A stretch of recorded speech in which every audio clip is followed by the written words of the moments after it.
The noes have it. The noes have it. The Prime Minister. It was widely expected that the draft divorce settlement between the UK government and European Union over Brexit would be rejected by the British Parliament.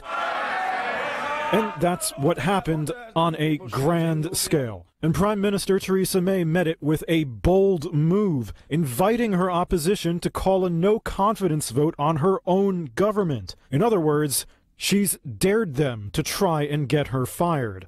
The government has heard what the House has said tonight, but I ask members on all sides of the House to listen to the British people who want this issue settled and to work with the government to do just that.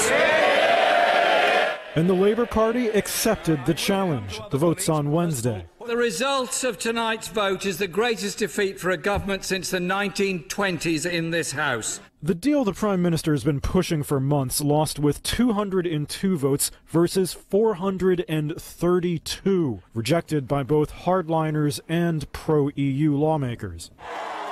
It means the political and economic turmoil for Britain isn't going away. A crisis that May has repeatedly warned could eventually threaten the UK itself, emboldening secessionist movements in Northern Ireland and Scotland. This was the scene outside as the main debate and vote got underway.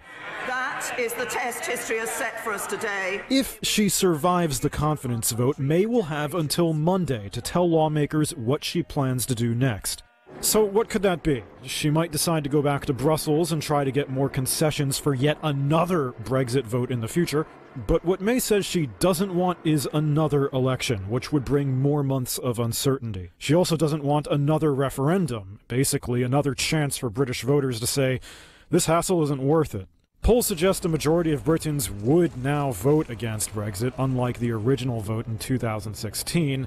If the polls are wrong, it could bring the government right back to where it is now. But then, this is a saga that's already had a lot of twists.